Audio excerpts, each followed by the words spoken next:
Yeah, I'm gonna share it on the page right now. Yeah, we live, baby. I'll do that bullshit. What you talking about? You know what I'm talking about. We live? We live, man. What up? Welcome back to another episode of Cultivated Ignorance. I am Will, the host. I'm Mike, the favorite host. Shut up. We are sitting here with the dope entrepreneur, photographer, Jay Haleem. What's up, y'all? How you doing, brother? Good to see you, man. I'm in here amongst some greatness. Oh man, Thank you for recognizing me. Thank you for recognizing me It's like that. unfortunate we got to deal with that guy to your right. This episode, we're going to be sitting down with him talking about entrepreneurship, the things he's got going on, specifically his I Wont Starve campaign. He's got some events coming up. He's going to let us know a little bit about that. And we're just going to pick his brain, really. You know, us as a new podcast, and Mike, he has photography business, a bunch of different things going on. It's great for us to learn about entrepreneurship, not just us, but everybody else, because making your own way is really going big right now. I think a lot of us are getting tired of working for another person. Working for the man. I don't want to say the man because Say what you feel, man. It's your podcast. I got a job. Working for another person. I got a job too. So we're gonna be sitting here talking about that. Unfortunately, a little bit of bad news. Mike's got to do his church announcements. Yo. Uh-oh. You ain't. I'm trying not to curse. Nobody like the church announcements, man. Everybody love the church announcements, man. He's just a hater. You ever had like a hater in your own show, bro? Oh, man. You ever had that? Nah, man. You know, I haven't been blessed to have somebody. You surround yourself with people that love you. You got your lovely wife in the audience tonight. You got people that love you. Boss. Right? See, I'm still working. This is the first audience we've had. Is there? No, we had audience before that. We had Darwin. I don't know if you count. Making sure I don't make her look bad. That's all that is. It's quality control right there. Exactly. Yeah, man. QC department. Exactly. We're gonna get to the best part of the show. Hey, everybody, for joining us. Thank y'all so much for joining us, James. Even though he's already calling us pretty, he's calling you pretty already. Well, you know that's your boy. Who's that? Jamie. Oh, okay. Jazz, good to see you. Tamika, good to see you. Laura, everybody, we love y'all. Thank y'all so much for tuning in. Appreciate y'all. Church announcement this week. We're gonna start off with May 18th, which is Saturday, at Taps Art Center. We got a couple of people that's gonna be in this thing in the chat, I believe. We got the book tasting, a celebration of writers and authors at the Taps Art Center at 6:00 p.m. I had the pleasure of being part of this thing. This is basically just a celebration of local writers, poets, playwrights, all that good stuff.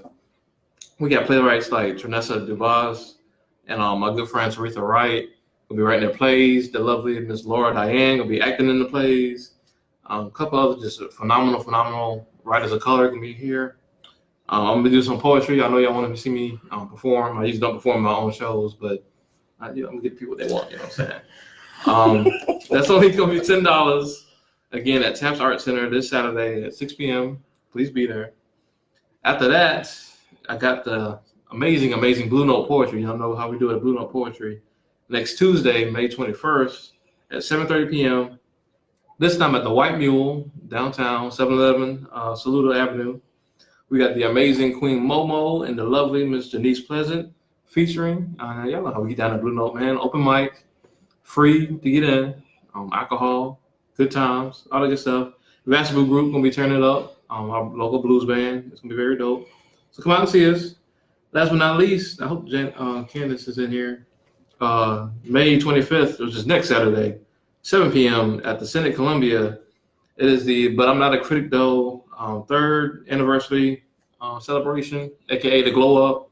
If you're not familiar with BNAC or I'm Not a Critic, Candace Johnson has an amazing platform for local artists of color out here, especially musicians. It is amazing. It is lovely.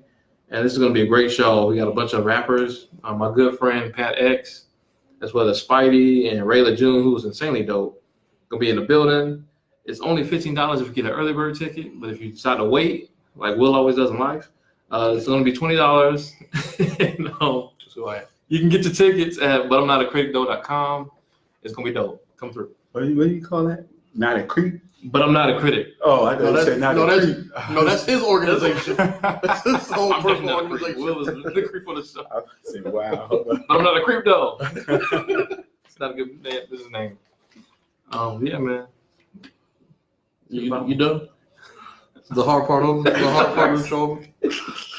The best part of the show is over. Y'all can tune out now. Y'all can. Please don't. Please don't. All right, man. So we were sitting down, the dope Jay Haleem. I guess for me, I first met you at Converse Space. Mm-hmm. They had the opening there, and you were on the panel along with 3 other guests, wasn't it? Yeah, that was a new growth. Yeah, that was really dope, really informative. But I wasn't quite familiar with the I Won't Starve campaign. Okay. What exactly is that? Because I see it on your phone, branding people. Right. Branding. He's like, I don't know what y'all are talking about. I Won't Starve was something that I came up with 5 years ago.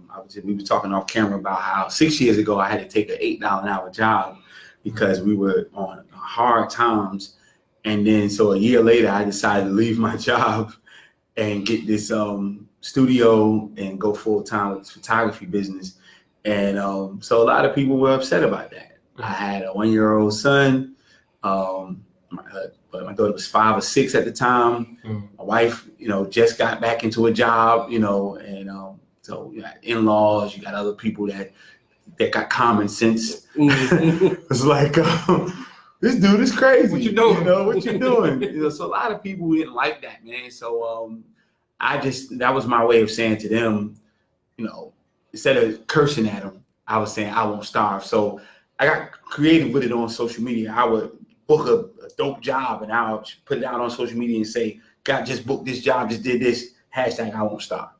Then kept going that and just like to throw it in everybody's faces. But then people started talking to me more about how it was blessing them and how it was motivating them. And so you can't stay mad at that with all that love coming around. So it just became something. I was already doing like t-shirts and stuff like that. I had another movement called Keep Shooting. Of course, with all of the Trayvon Martins and everything like that was going on, that was a lot. But so it was like perfect time Right. for me to move on to something else, because Keep Shooting was my own personal thing for me, telling myself, if I use this camera, I keep shooting, Right. I'm gonna be all right. But when I Won't Starve came, it just was like a perfect segue. And, it just morphed into what it is right now, a movement. Building my business through that whole situation. I was able to get some immense success. And I wanted to start passing it on to everybody else. So we created a workshop.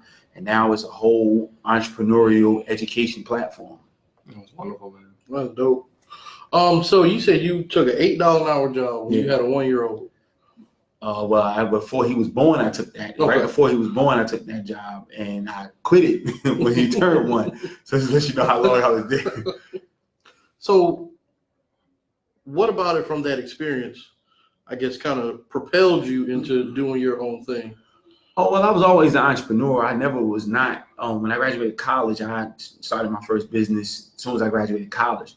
But we went through hard times. We lived in the DMV.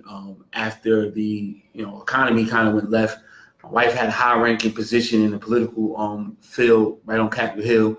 Her company went belly up, and everybody was out of a job within 30 days notice, no severance, no nothing. So we had a small child at that time, which was my daughter, and we just trying to figure it out. So we ended up back south where it was a little bit cheaper. I had a business there. I sold off that business to make sure we were okay, things like that. But we came out here with all we had, and that goes by real quick. And she ended up getting pregnant, so she couldn't really get a job. People don't want to hire someone who's pregnant, pay for that insurance, that type of situation. So, as a man, and I'm a felon as well. So even though I had a degree, I still had a felony charge. So it's hard to get that job that my degree commands. Right. So instead of me having an ego, I said I was going to take this $8 an hour job because it was something. And I hustled as well. I still had the camera. I was shooting. I worked with a classmate of mine. He had a car dealership. We used to go get cars from North Carolina and bring them back. Got paid for doing that. I mean, I did what I had to do, the hustle. I sold, I bought clothes. I was selling my own clothes at the flea market. Our clothes. Yeah, but it went from that to buying clothes offline and being able to sell them, turning into something.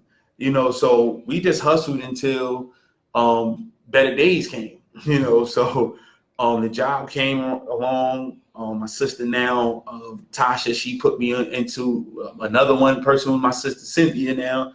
Said, hey, I got a job for you. Not a lot of money. I said, I don't care what it is. So I took that job and I didn't look back. I still was shooting. Things was happening with that. And I remember going to the TD Jakes conference on top of 2014. And it changed my life, man. The conference was about instinct. Well, his message was about instinct. That was a theme. That's right before he dropped his book, Instinct. Man, I read that book. By that time, I was working nights at the job because I moved up. And I would be at night reading that book, man, and crying like a big baby. Because the thing about his message was saying that your instinct is telling you you're not where you're supposed to be. And I knew that. That's what beat you up, yeah. I ran a 6-figure business in the DMV area. I knew I was bigger than what I was doing. Right. And so when the opportunity came and I saw it presenting itself, I just said I was going to leave. Was it easy once I left? Nah, everything went straight to the bottom. It really did. But I left and I haven't been back. I haven't been back. And, the business is still doing way better and it's grown immensely since then. But I just knew at that point I wasn't where I was supposed to be. And that book and that conference, I was crying like a big baby at the conference. Like, he talking to me, but I believed in that. And other people didn't, but they believe now. I know, right? Yeah, show them, man. Yeah. Some people, that's unfortunate, but some people just got to see it first. Yeah, man. It was a growth situation for me because before I had people in my life who I would have listened to. I respected them. They were successful. And I would have listened to them if they were to say that wasn't a good idea. But this time it was just like, I don't care what y'all say. Right. And it was just, I won't starve. I kept telling them, I won't starve. And here it is now, trying to teach other people how to do the same thing. Exactly. Wow. So with the campaign now and the motivational speaking now, what is the biggest objections you get from people when you try and tell them they can do this or that? It's not one is bigger than the other. Everybody has I don't have enough money. Everybody has the job, the bills, everybody got more excuses than somebody going to jail. It's if you want to do it, you're going to do it. Right. Now, I don't believe that you're born an entrepreneur. I think everybody can be an entrepreneur, but I do believe that everybody's not fit for entrepreneurship. I agree with that. Because they don't know how to manage themselves, or not just because they don't know how to manage themselves. Entrepreneurship is one of the most selfless things that you could ever do in your life. And so they get it twisted between being self-employed and being an entrepreneur.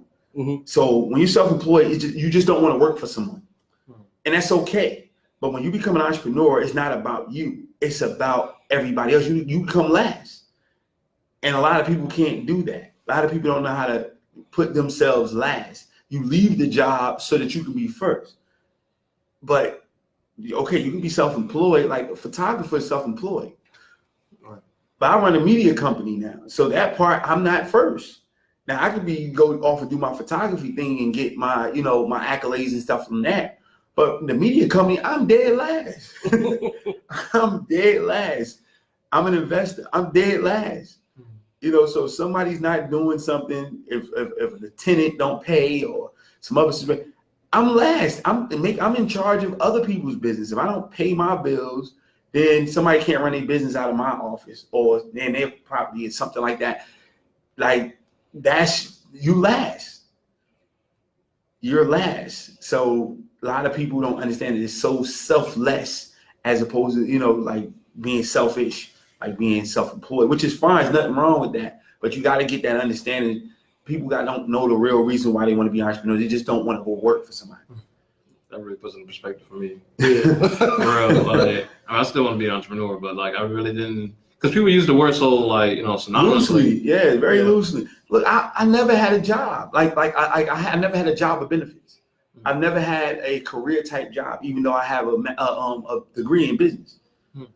I've never had a career type job. I wasn't fortunate enough to have that because I was a felon. I became a felon in college, and they wouldn't let me get. I mean, it wasn't that for lack of trying. I'm gonna tell you, I tried to get jobs. I even got hired for jobs. Not like, I literally got hired. Then when my background check came back, they're like, okay, but look, we got to rescind that offer letter that we gave you. We can't hire you. So I was lucky enough to have an entrepreneurial spirit to go out and do my own thing.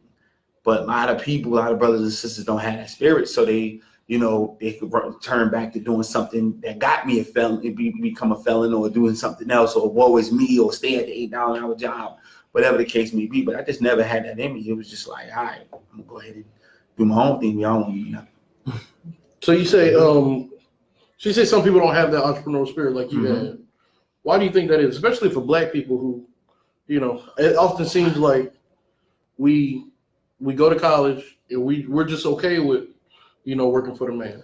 Well, the work for the man is not always bad, and people got to understand that. But we just don't understand our purpose. We don't understand our gifts. We really don't have to do that. Take the time to do that introspective look of where we are. When you know where you are and then you know your destination. See, people tell you to have the apple seed and the apple in your hand. So you see where you start, you see where you end. Everything else is the sweet spot. You know what I'm saying? You know where you are. So if you want to go to New York today, you're in South Carolina. It don't matter how you get there. You just know you're trying to get to New York. So if you decide to get on the plane, but for some reason you can't get on the plane that day, you can go get on the bus. You don't want to get on the bus, you want to get on the train. You don't want to take this bus, you want to take the Chinese bus. All those things, you know where you're going. A lot of times it's just like, I know when I went to college, it was like, just go to college. And actually, being perfectly honest, I was a criminal. And my cousin said, look, dude, I'm sending, he's a teacher. He said at the time, I'm sending a bunch of my kids to this school down in South Carolina. I'm going to send you too. I said, all right, because I spent my graduation, my high school graduation in the county jail. So he's like, look, dude, you got this charge and college gonna look real good on your resume. And Benedict used to have what you call an open door policy back in those days. They don't have it anymore. And I was a product of that, and they said they were gonna take me instead of me having to do any time. I did probation, and I was cool with that. You know what I'm saying? That worked out. So I didn't do probation. Actually, I got put on a program because that was my first time being arrested as an adult. So I got put on a program. So it was cool. So I had to go back and forth for that to New Jersey my first semester of school, but that was a done deal. But at the end of the day, I just had a different level of hunger that I understood where I wanted to go after a while. But a lot of us don't know. And it don't matter, you're 35, 25. A lot of people don't know. Find out where you are and find out where you want to go. That's why I love school, because you coming as a freshman. If you get 132 credits, you're going to graduate. That's probably the only time in life where you know how it start and how it's going to end, and what you need to do to get there. The rest of the thing you can tell you on your job. 5 years, I'm going to be making 100,000. It'd be 10 years, you still making 60. You know what I'm saying? Your business all fit in, 5 years, we going to be out the window. 5 years, you still struggling. You don't never know. Right. But if you have a place to go, you can actually measure. Like, well, you know what? I'm not at the million, but I'm not making $5 no more. I'm making, $50,000 a year. So now you can know how to fix it. You can know how you can do better, things like that. So you go on a job the same way. You don't know why you're in there besides, I want some money. Right. A lot of us, you talking about Black people, are going to college because our parents are sending us to college. They didn't go to college, so they sending you go to college. Or they sending to college with no money. And back in the day, it used to be, as long as you had a college degree, you can get a job. That's not the thing no more. Okay. You could have had a gym degree. You could have got a degree in physical education. You can still get a job over somebody else. Yeah. That's not the case no more. And so the parents was just sending us to college, and we're not going for the right reasons. Absolutely. You know what I'm saying? So we don't like, we're trying to make the kids do what we want them to do. That's their pipe dream, not the kids. You know what I'm saying? Like, this kid get all F's. How are you trying to send him to college? You're right. But this is what the parents was doing. Like, I wasn't built for college. I did a good job, But college wasn't there for me academically. It was there for me to save my life. Mm-hmm. I was doing some crazy things, and I was in the midst of a lot of stuff. So my cousin saw that, look, that's all he had for me. He was educated. And I appreciate him for that. But I wish I would have did better in college and understood why I came out owing like 50-something thousand. My wife came out owing like 7,000-8,000. She had two parents that went to college, and she sent them, and they understood what went to the same school. Right. She graduated on time. I had the 5-year plan. You know what I'm saying? Like, it was just, she understood. She was prepared for that. You know, she wasn't hunked down with all the debt when she came out of school. Right. You know, it was just different situations. So we just not being prepared. That's what I think we're doing that. Like, nobody's teaching us how to do that. That's why I Won't Starve. I said, I want to show people everything I went through, the classes that people go through. I went through the class, I paid. They go through them for free. Mm-hmm. You know what I mean? Because you came through the workshop. Mm-hmm. You know, the connections, the partnerships that I have, you have access to them that I had to go and grind for. You know, so it works out. I want to give people opportunity to do things that I had to bust my behind for to get. I think you hit the nail on the head, dude. I don't want to go ahead, bro. No, because this can be like a whole other conversation. I don't want to hold up the thing. I'm sure it'll come back around anyway. Yeah. I forgot what I was going to say. Down into the second bullet point. Oh yeah. So do you think black people supporting black businesses the way we do? The way we support white businesses, you got your Walmart, you got you know all these businesses that we just flock to and want to think about. Why is it so hard for us to? Or do you think it's hard? Yeah, it's not hard. It's only hard because black people don't want businesses that we need to support. You know, we don't need to support a clothing line. We don't need to support all these other businesses. Like, it's not too many black grocery stores. Right. Why? Because it's not cool to bag groceries. You know what I'm saying? And everybody goes to Walmart to get their groceries, not thinking about it. The only thing think of who's cheaper or who has what I want. You know, we don't invest our money into, first of all, to build a community, you need a hospital. How many times you had a black hospital? Hospitals make tons of money. You had a black-owned hospital, a black-owned cleaners, not too many of those anymore.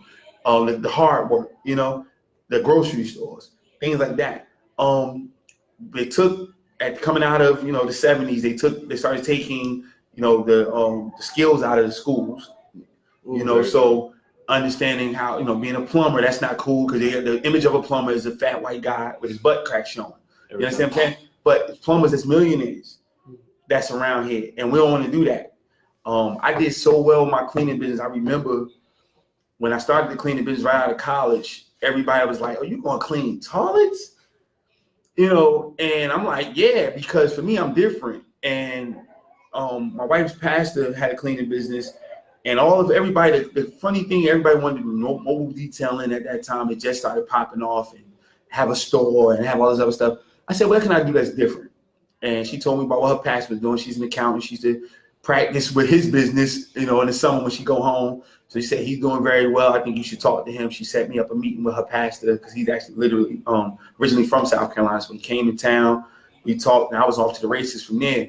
And, years later, here I am. I had a contract with all the Antella women's stores from Rehoboth Beach, Delaware to Virginia Beach, Virginia. It's over 100 plus stores that we covered. We did a T-Mobile office building in Beltsville, Maryland. We had a whole contract for that. We had a recycling plant in Baltimore, Maryland. A post office in Glen Echo, Maryland. They had like 20-something 7-Eleven contracts. Cleaning, a BB&T bank in Annapolis, Maryland. So, and a host of other, some churches, things like that. From cleaning. Then years later, tell me about how to do this cleaning thing. What I'm saying? Like I said, people got to see it, and then they want to jump on top of it. But people need that service. Right. And, the churches were black churches. They hired a black business. You understand what I'm saying? They didn't go hire a white business to clean it. They hired me. The postmaster for the Glen Echo post office was a black postmaster. She hired me. You understand what I'm saying? So it wasn't like I didn't feel like they were saying, hey, the bank manager was a black bank manager in Annapolis who hired me. So they was spending money with me. My partnerships for I Won't Starve, I have one partner that's Caucasian. All the other partners are black, and they're at high level positions from the city, the state, the county, Wood Forest Bank, they all support me but I have something that they need. So Black businesses have to be businesses that Black people can use. We don't want to tell our business. So why are you trying to, you're a psychiatrist? It's going to be white people coming to see you. Unless you're going to be dealing with people that from the Medicaid scenario, and because a lot of people want to build Medicaid and do all that other stuff like that in that business. So, we don't tell our business. We've been told in our house what? Y'all can say it with me. Business keep our business in our house to our business. Don't tell nobody our business, right? So we're not going to come and sit on your couch and pay you $200 an hour. We'll probably go to the barbershop or the beauty salon. It's cheaper than, Very true. Those are our psychiatrists. So we got to have businesses that Black people can support unconsciously. Not we got to think about going to buy your clothes or your new soda that you got out or something like that. Something that we need unconsciously. Well, so my friend Laura in the chat says she made a really good point. She said she thinks that we would definitely support Black-owned grocery stores, which are Black-owned grocery stores popping up. That's cool. I would like to know something. I think we would definitely support that. But she says that I think that price is definitely an issue for us. And this is something me and my mom talked about before. A lot of Black-owned businesses, when they first started, got to have like higher prices than somewhere like Walmart and stuff like that. And like, though you want to go out of your way to pay for that product, some of us just can't afford it. Well, see, but now some of us have $350 Jordans on. Ooh. Some of us do. You know what I'm saying? I get what you're getting at. But the groceries is, Brother Ben X said, you got the $350 Jordans, but you're going to complain about a $5 salad. Yeah, well, I'm not too much talking about, I guess I'm not so much talking about them. It's just like the average Black American who just trying to get by. Yeah. And just try to do their thing. A lot of them can't spend the same amount they would at a Black-owned store who's just getting started, who needs to raise their prices up because they can't have rollback prices. You know what I'm saying? Well, you're absolutely right. Now, most stores don't have rollback prices. I mean, the Food Lions, the Kroger's, that's why everybody's, hurting when it comes to Walmart from the food situation. But we go to them anyway. Where we have what you call food deserts. And in Colombia, especially, if you don't have a car, Walmart's not like always right there by your house. No. And they'll break their neck to get to Walmart, pay whatever you got to get, Uber, whatever, pay somebody to take them and skip past. How many times we all did it? How many times we went on the other side of town to get 50 cents less gas when you spent the 50 cents driving on the other side of town?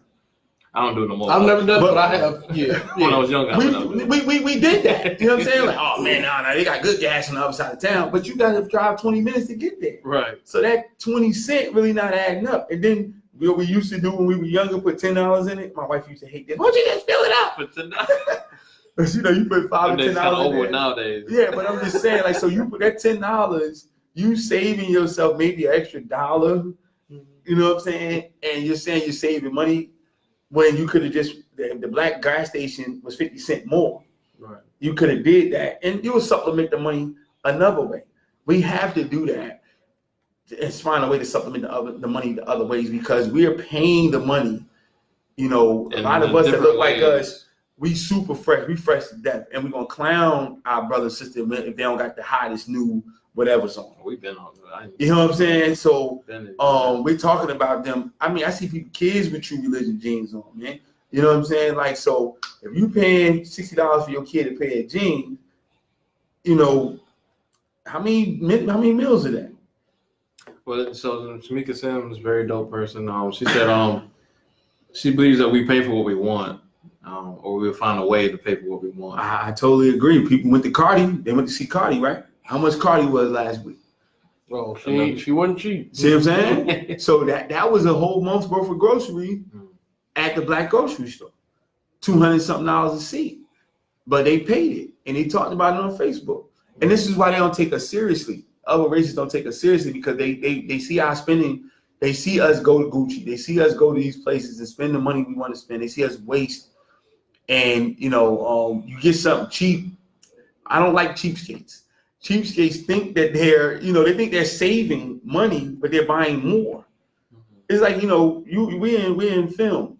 If you go buy a crappy laptop to do editing, right, you're going to buy 5 laptops in 5 years instead of having that one good laptop. Exactly. You understand what I'm saying? So what is that good for productivity? Because they never go bad when you want them to go bad. They go bad in the middle of a project. Listen, I'm working IT. I tell you about you gonna get what you pay for with a laptop. Or You know, every so time. that's what, and that's the same thing what we do in the rest of our lives. Like, you know, a salad costs $5. That's wrong. You know, I totally agree with that. But you're gonna go ahead and buy $25 worth of McDonald's. You see what I'm saying? Because you can get a 2 for $2 or this and all that other stuff. And next thing you know, it's more. I mean, we've been there. When you go in the grocery store, just because you say buy one, get one free, you don't need. Especially going somewhere like Publix, where the buy one, get one free is the price of like 3 things. Exactly. So you like, hold up, let me go ahead and just, I'm going to still get one. You know what I mean? You know what I'm saying? Because the one is $4, not buy one for $5. You're still saving $1. Right. You know, so it's just, you know, as you grow up, you start to think like, you know, they scamming me to get rid of this stuff. You just gotta recognize. Yeah, man. So we can support our people, man. We just got to put it, again, it's unconsciously, because if you don't drive, you're not going to Walmart if you can get what you need to get at your corner store. Right. I'm from up north. We got corner stores in every corner, and we have food deserts. We go buy chicken, our turkey, bacon, or whatever from the corner store bodega, because we can't just go on the other side of town. We call Pathmark up there. It's like a food line. You can't just go there because it's not right there. So everybody has a corner store where you can go get bacon and eggs or your phone charger or something like that right then and there. Right. And then when, like most of the time, and then this when we come from the first of the month, or we spend a bunch of money, then we'll go over there. But just for your everyday, you need some eggs, you going to the corner store. Just allocating your funds where they need to go. And most people up there own it Spanish. If it's a black owned, they're gonna spend. But it ain't we ain't going there because they Spanish. No, we don't want that business. That's not flamboyant. We want the shoe store. It's just how it is. I hear you, man. I hear you. So, Go ahead. Oh, okay. So along in all that talking you did, I'm talking too much for y'all, man. No. You were talking about building relationships and these people you work with. Yeah. At least for me, I think that is one of the things holding a lot of people back from entrepreneurship is relationship building, not knowing how to do that. Yeah. Is that like one of the biggest roadblocks or frustrations you've gotten into, or you think that is one of the bigger things holding people back? I mean, I think number one is money, or not, and ignorance as well. I mean, when you don't know no better, because a lot of people don't know. You know, I mean, a lot of people don't know it don't cost $5,000 to get a business off the ground. You'd be surprised because we on social media telling people that, you know, we heavy, everybody got it like that. Yeah. And so they're like, well, I ain't got it like that, so I'm not starting a business. And you're not telling the truth. Relationships don't have to come from the beginning. I mean, I didn't have a relationship. We talked off camera. When I came back here with my camera, I was in media. I had a blog when I first got back here. I was doing it very well in DC, and I tried to do it here, and people were looking at me like I had 3 heads, you know. And I tried to hook up with the people that, you know, the camera people here, and they was like, you know, who that? You know, who you? What you want? You know. Right. And so I just understood that I had a different business acumen. So for me, I would go to the wedding bridal shows, and I'll see more photographers there than brides and everything like that. So I was like, you know what? This ain't for me. Understanding business, I'm like, I'm not going to maximize my dollar. And I always want to do my own thing full time. Even if I had to get a job to offset, I knew I was going to be full time at some point. So I said, what can sustain me? Who needs my business more? And I went to those individuals through that, through doing good work, through being good business. We talked when we first got here talking about punctuality, doing things like that. I made relationships. I was there for individuals. I served some of these people that I'm partners with, you know, because it wasn't always about a money thing. It was like, okay, they might have been in a bind, and I was there for them with my skill set. And they're like, you know what, because you held me down on this thing, I got you. And then my name was at the top of the list when something came up, and it was like that. So my relationships came later. Somebody give you a shot, you just don't, you know, mess it up. It was that type of thing. But relationships is everything. Not to start a business, but to keep a business going and to grow further and to be very successful. Relationships is everything, you know, but not to start. You can start on your own, you know. Very true. Yeah. You want to ask something, Mike, or you just gonna sit there? I know you're scared. What you got to be scared about, man? Nothing. He doing a whole bunch He of stuff. intimidated by around my here. confidence. You know what I'm saying? Where we at, man? Because he was taking control of the thing. This boy. Right Been here. in, let's see where we at. So how did you, I guess, develop your He skills? hijacked. Yeah, I was He over hijacked. it. He I was over it. hijacked. I was He over hijacked. it. You coming out the You ain't gonna talk. So, what steps did you take to, I guess, develop yourself as an entrepreneur or a businessman? Oh man, I paid to go to workshops. Man, you know, when I first again, I started my business was like out of college. So I started my business here, my cleaning business here. And cause I've been throwing parties. Me and my partner got down on a restaurant beforehand, but I never call that my first real business because we were just young cats doing some stupid stuff. But I mean, seriously, we used to throw parties in school, and then his aunt had a situation with the club. She was about to lose it, so we had a little money. We kept the club. They had a restaurant next door. The people got kicked out. Y'all want that? Yes, we did that. And I'm glad they wasn't grading people like on TV because we'd have had F's on TV. Food was good, but we didn't pay attention to that book they give you from Kitchen wasn't straight like that. Oh my, come on, man. You know, none of the temperatures were right. You know, the ceiling was leaking, all type of stuff was going on. So my first real business when I graduated college, started my cleaning business. You know, just started from where I was, cleaning houses. Her pastor, my wife's pastor, got a major contract with a big church, mega church in the DC area. And he asked me would I be okay with coming up there and running it. And I came up there, ran the contract for him as a project manager. I learned everything about the commercial side of the cleaning business, just business period, project managing. It was just an amazing opportunity to learn under him. He is a successful businessman, entrepreneur. He's a bishop now. He was just a pastor then. Now he's a bishop. He sold a company for more than millions of dollars. So I learned a lot in that process, man, of running. I'm still running when I got up there, I still was doing the houses, but I was running his commercial business. And I learned so much from him and what I had to do with dealing with employees, because it was a 24-hour contract. And so you had, you know, at least 6 or 7 staff members on each shift. Mm-hmm. And so me being on call all the time, she used to hate that. Had that phone, gave me that electronic leash, and grown-ups calling you in the middle of the night, arguing about who buffing the floor. Right. You know, you got to get up and go to the site 2 o'clock in the morning. You've been there all day, all type of stuff. So I learned a lot. That was a good fast track for me to learn how to run a full-time business. And I went out to my own, did a very good job with that. Was able to value it to sell, because at the end of the day, people don't think of their business as an asset. My business was a viable asset to us because, again, she lost a very, very high-paying job in the D.C. area, but in D.C., with no severance. Like, hey, 30 days, you won't have a job. And so we were able to sell off contract to contract and make money and allow us to do things so we wouldn't go under. You know, so that was valuable to me, you know. So I learned how to value a business so that it's worth something doing that. So, but when I got here, it was taking an art portion of it. I was never considered myself an artist. I managed artists. You know, I got my camera because my daughter was born. I wanted to film and take pictures of her, you know, and I started to blog, and I would take pictures of my artists because I got tired of paying photographers and they wasn't doing a good job. I mean, they might could take pictures, but I wouldn't get the pictures back in time, or this horrible business people. They were probably good artists, but horrible business people. And, you know, when I got here, that was all I had was, you know, a $2,000 camera.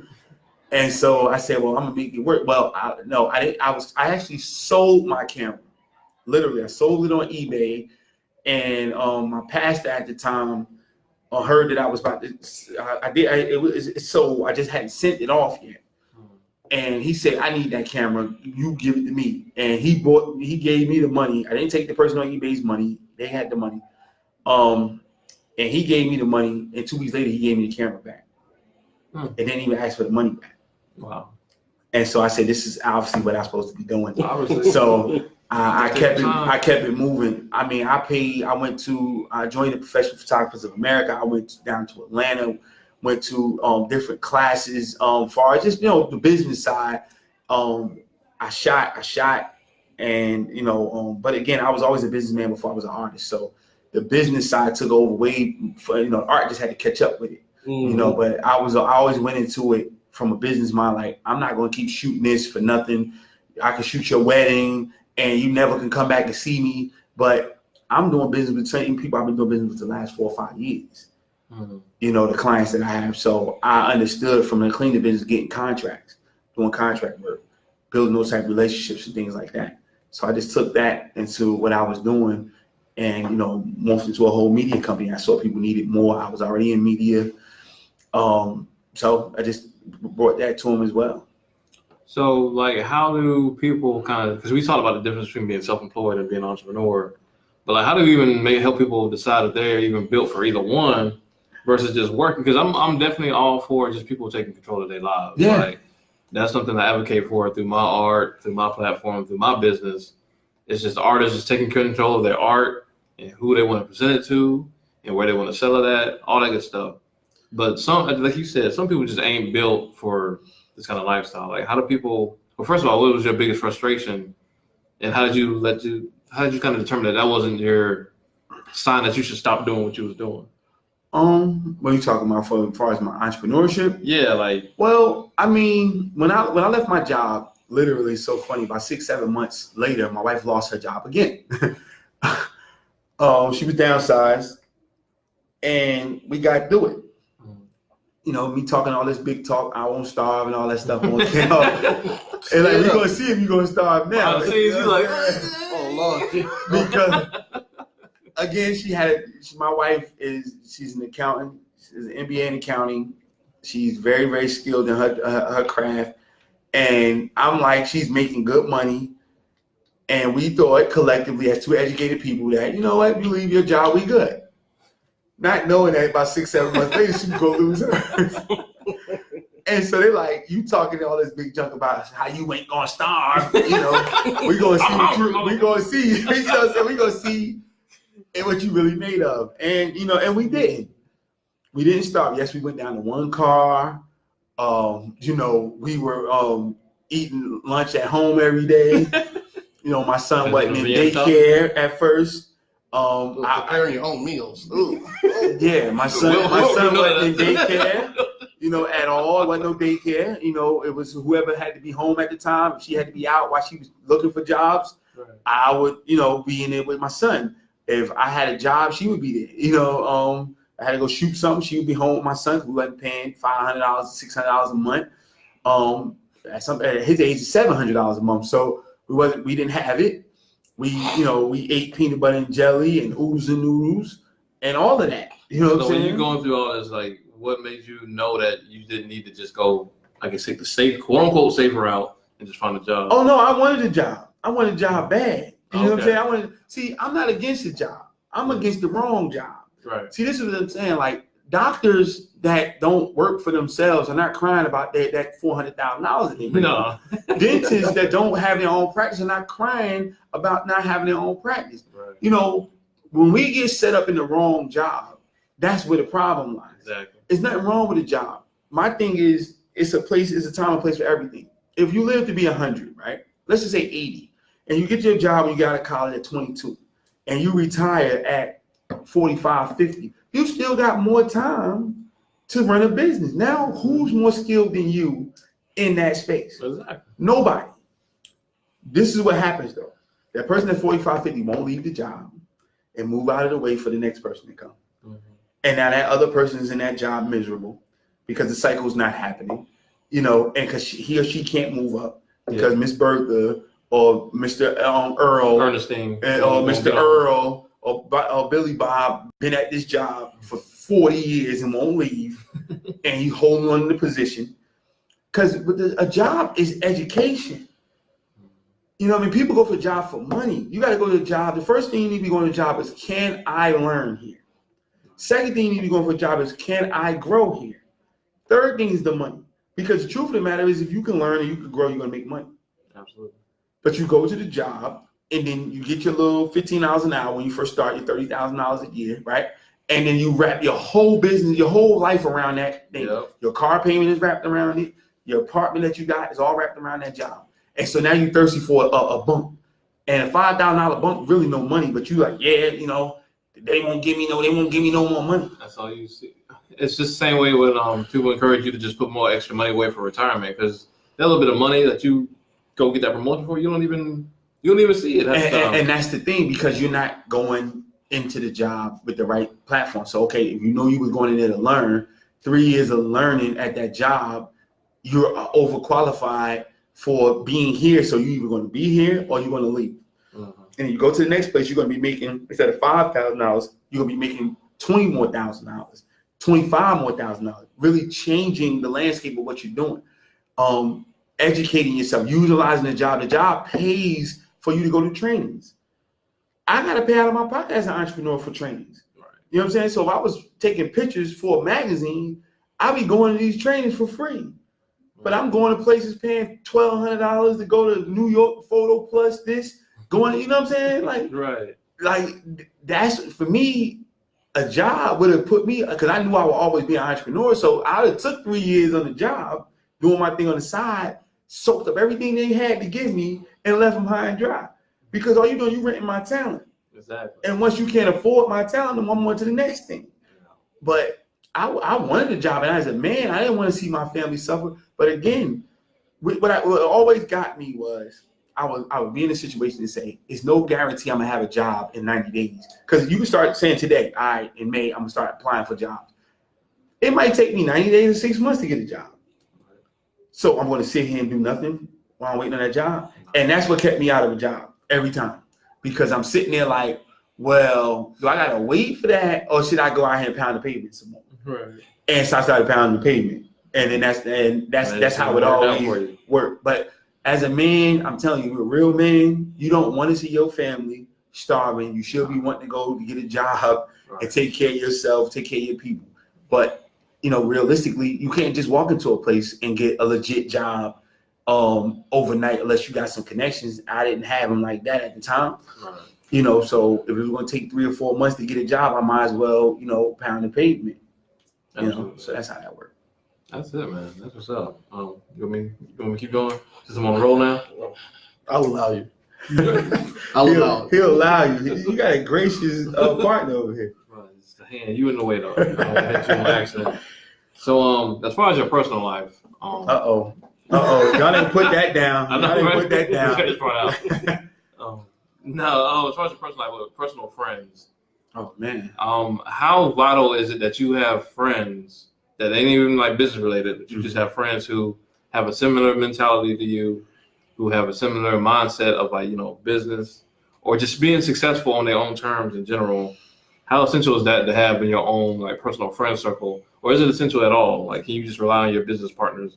I think it's essential that your peers and your friends want to be successful. They don't have to be in business, but they do definitely want to have their own level of success, because they can respect it in you. You know what I mean? A lot of times as entrepreneurs, our friends don't understand our language. You know, we're speaking a whole nother language. But if they're go-getters in their own right and they're hustlers in their own right, because, I mean, you're looking for jobs, they want people who have entrepreneurial spirit. They want people who are self-starters or go-getters who can work well with others. So you got to have those type of qualities to be a good employee.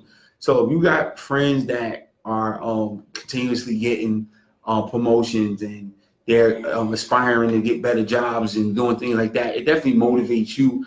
But you're just doing your own thing. But you know, they don't have to be entrepreneurs, but they should be trying to go higher into higher heights if that's what you're trying to go. Because if not, they're going to pull you down for sure. Me and Will can't have our friends who just want to play spades and drink and turn up. I mean, if that's what you want to do, then that's cool. But if that's not what you want to do, then yeah, that's going to be a problem. You know what I'm saying? Oh no, we definitely want to do spades. Yeah, so you good. We don't turn up so much as we kick back in. Yeah, man. There's nothing wrong with spades. See, you know, if you want to go to every baseball game and you want to watch Game of Thrones, which I love watching Game of Thrones, and or watch every basketball game and know who everybody is, and you good with what you make, it's nothing wrong with that. But if you continuously, as an entrepreneur, like, again, I'm fired every day. Every time I go to bed, I'm fired. When I wake up, I'm looking for a job the next day. So, my people got to understand that and be supportive of that.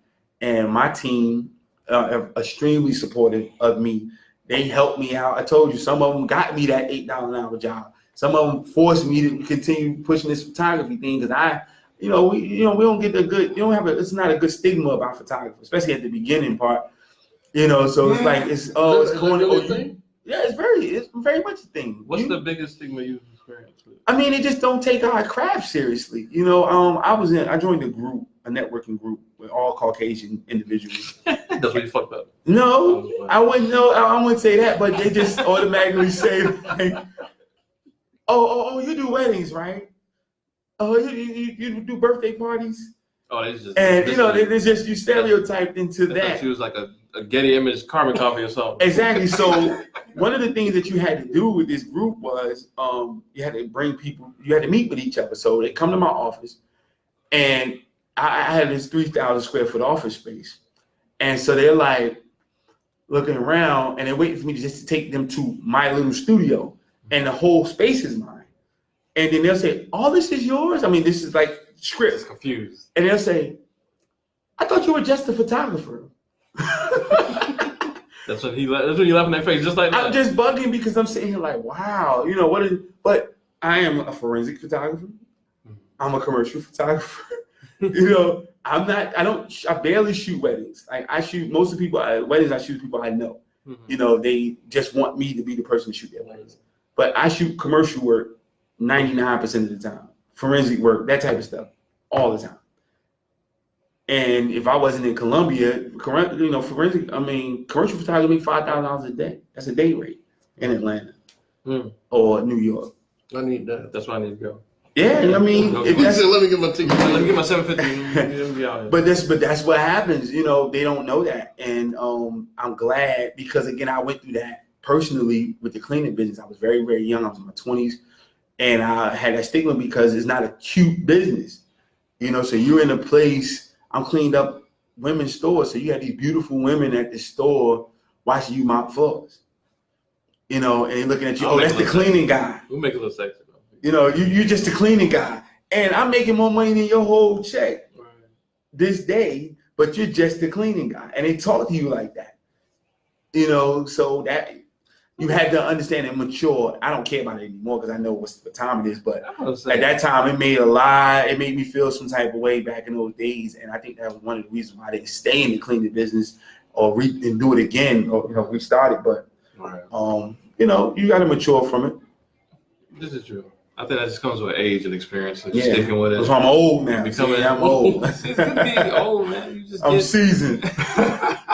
If you're not, you should make a change. But you should get more comfortable with yourself with every year. Yeah, you're right. You're absolutely right. And everything. And if you don't feel comfortable with yourself, then you're trying to change something. Yeah, you should feel more comfortable with yourself and what you're doing every year. So my mom owns a business. She owns a rental business. Okay. And what's she renting? Section 8 home. Oh, okay. Cool. Yeah. But in her experiences, she's had to work with family. Mm-hmm. She either had to fire family or evict family. That's gonna be hard. Something. And it's always awkward. So have you ever had like a situation where you involve family and you had to get rid of them or reprimand them, whatever? Not particularly. I mean, my wife is my boss. So, I got to deal with her every day, and she's a taskmaster. She don't want to fire you every night. Yeah, she fires me every night. Yeah, so, I've had friends, man, who literally and this is some funny stuff. Like when I had my cleaning business, I had friends who would be pissed off with their wives or something like that, come from New Jersey and stay with me for a month. Mm-hmm. Literally, well, okay, so what you gonna do to make some money? All right, come on, you come on the job with me. Take them on the job with me, and they just want to take 15 smoke breaks and just chill, and then I take it seriously. Soldier Boy. Soldier Boy on the subway. Oh yeah, he has a friend, and that shit went downhill. Yeah. Oh yeah. I can see that, and so I've had those things, and then after a while they looking at me like I'm crazy, you really take this cleaning thing seriously, right?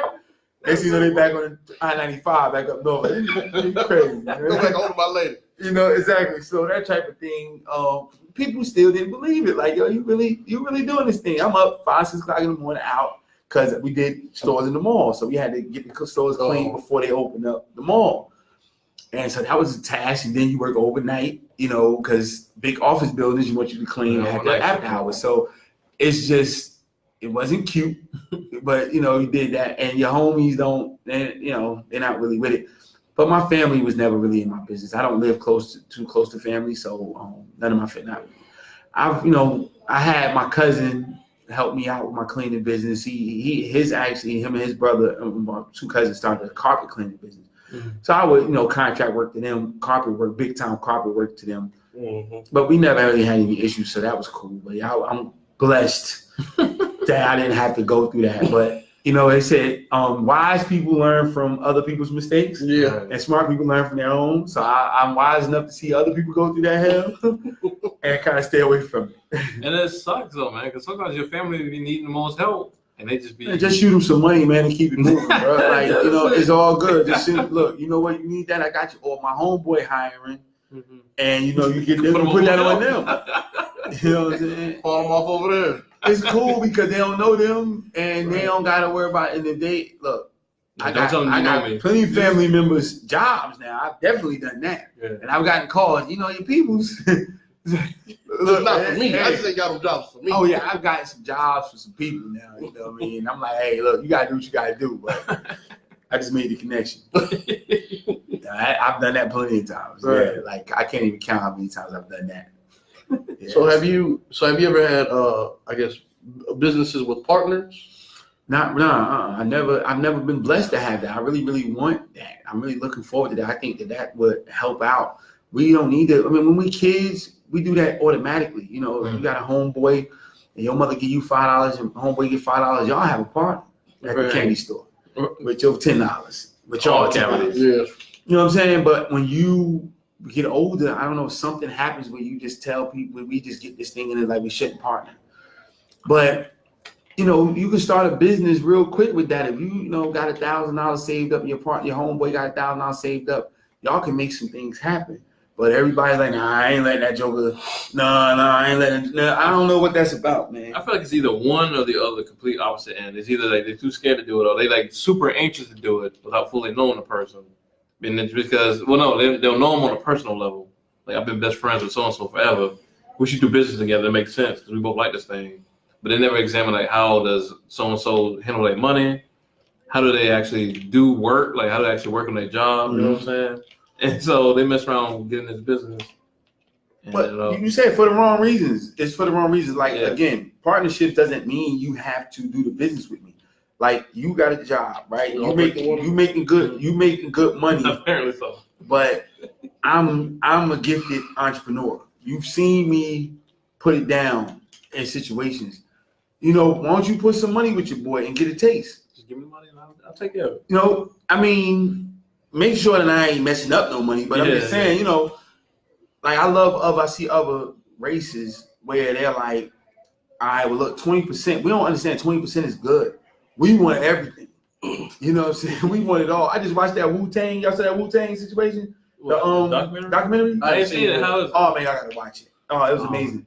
But they talked about how when everybody started leaving Wu-Tang. Because of money. But this is the thing. They all mad at the RZA and his brother, but they put up all the money. Right. They put up all the money. Oh, man. And RZA brother asked Ghostface. He said, now I don't want to tell everything, but he asked Ghostface. He said, so this was like after everything was over and they're trying to work everything out. He asked Ghostface. He said, so if I work out a deal and I get $1 million for you and I take 200 for myself and give you 8, is that a problem? No, I want my whole $1 million. But my thing is this: the man worked out a deal, and y'all gonna learn about the story. But they put up the money. RZA made all the beats. He had all the music, everything like that. And you really didn't want these people to eat. You didn't expect them to eat. That's the craziest thing. But you was probably getting pennies on the dollar for the label that you left them for. Exactly. And they had 50-50 publishing deals. I mean, production deals with your brother. I think it's just crazy, when you come from. So when you come from where they came from, and you just not just seeing no money or like just slow money, you know what I'm saying? And then you finally, people just throwing these millions. You seen these millions of dollars in your face. You seen your stuff on TV, all that stuff. It's like, I want all this. I don't want that. It's just like I feel like most rappers have the syndrome. Like I need all this because I feel like as much money as rappers have, we should own so many things, bro. But they ain't lying. They really don't have that money. That's the problem. I think the rappers that do have it, some of them do, a lot of them do invest. They got hip to what the other races know, and they just keeping it to themselves. Well, that's what I'm saying. I think they're scared. Like, I'm scared this is gonna go away, and I don't want nobody to take it from me. So any type of risk, because they don't hear investment, they hear risk. Any type of risk that it could be gone. They know it's risk. They did that already. Some of them been dope dealers before. Some of them they make risks all the time. White person came took their money plenty of times. I put $1 million into this, Right. and it's just gone. Right. But Tyrone can't never get $2 from it. And that's just is what it is. We talked about the late great Nipsey Hussle. Mm-hmm. A lot of them rappers should be ashamed of themselves of seeing what he did, and a little bit of time on this earth, and a little bit of time in the game, and what he was able to accomplish for his community. And you see a lot of these rappers that have been out here talking for 20 years. That's what I'm saying. And did nothing. Jay-Z should own Marcy Projects. And it shouldn't be Marcy Projects anymore. It should be the Marcy Housing Community Estates or something. Mm-hmm. And you know what I'm saying? I want you to get your money off of it. Mm-hmm. But it shouldn't be that no more. Because you could have had grocery stores and all that right there. Yeah, jazz is like crabs in a barrel, lack of vision, forgotten history. I think that plays a role. Let's touch that crab in the barrel thing, please. No, some people don't know the game. Yeah, go ahead. The crab in the barrel thing, I want us as black people definitely stop saying that. What's that? Because that's not crab's natural habitat. And if you're from, up north where we have a lot of, or from Charleston area where you see crabs really put in the barrel. A crab can't even move in the barrel without stepping on somebody. When you really see, if you see a bushel of crabs in the barrel, you can't even move without stepping on nobody. Mm-hmm. Like if you just walked, you can't step on nobody. So the crab, if you see the crab at the bottom of the ocean, are they stepping on each other just because? No, they're not doing that. Those crabs are put there. Yeah. And that's how we're put in the project. We're put in Section 8 homes. We're put in these situations, and we act accordingly to where we put at. Right. And so, yes, you are responsible for what you do, but at the same time, if you ever watch them taking the crab out, the crab might be trying to hold him in because he might know that you about to get eaten, or he might be trying to hold on to go with you because he think you going someplace else. That's exactly what that look like, a brother in the street. They're like, either, you know what, we're not going to let you leave us, or, you know what, I'm trying to latch on so I can leave with you. Right. Because that's all we see. And I come from a situation like that. And the more when you put us in better environments, you see us flourish more. We're not doing that. We're doing better. But when we in that community where the person next door can steal from you and can be in your house or do this and do that, we act accordingly. And our parents are teaching us that. And then we're teaching our kids not to trust somebody that look just like you. You know what I'm saying? We'll be afraid to go in your own neighborhood, things like that. Because your favorite rapper is never in that neighborhood. Now, you don't need to be in that neighborhood drinking and smoking. This is one of the biggest problems. You leave a neighborhood, then you come back to the neighborhood trying to be what you were. Yeah. They don't want to see that. They want to see what you became. You can't come back and hold that spot at the big time drug dealer you was 10 years ago. You know what I'm saying? You got to come back as the person who made it out, show love, give some game. If you got some money, fine. That's all good. You don't have to give up your money, but whatever you have to give, that's positive, and step off. Right. I know that. Look, I did that in 2012. When I was about to come back here, I went home first. I was thinking about going home. Every week, somebody new in my neighborhood would be like, when you going home? Like I'm not home where I'm from. Because I've been going long enough. But they love me enough now. After a while, it's like all bets are off. Okay, you here now? Okay, you subjected to everything else that everybody else is. But we so used to you not being here. We should be happy for you that you were gone. We happy that you got out of this mess. When you going home, dude? You know what I'm saying? And then you start down like, you know what? This is my home, but this is not where I live anymore. Let me go back to Colombia where, I made a living for myself. Right. And that's okay. That's cool. They're not just killing people just to do it. Right. I agree 1,000%. You ask the next question, or we go into the social media play? Go ahead, man. Go ahead. So I want to ask you, man, feel like the social media has started like a new wave of entrepreneurship. Or see, he already left. This might be the response I wanted. Oh man. So it's a lot of like content creators on YouTube who get paid off of like ads and stuff. Mm-hmm. You got your video gamers who get paid off of streams and stuff. Mm-hmm. And you even got like IG models that get paid sponsorships and stuff like that. Yeah. Bless them. Bless all. Thank y'all for what y'all do for the community. We What you doing for the hood? For everybody, for mankind. Man. But do you consider these things like actual businesses or? No, not all the time. Again, this you got to look at the what's my man name, Robert Kiyosaki's the cash flow quadrant. Mm-hmm. These are people that's in the self-employment, the S thing. You got the employer, employee, then the S underneath it on the left side is self-employed. They're self-employed. And that's fine. Now you have some people that grow to that next side where they're business owners, where they have things going for them, and you're not a business owner if you work for yourself. Who works for you?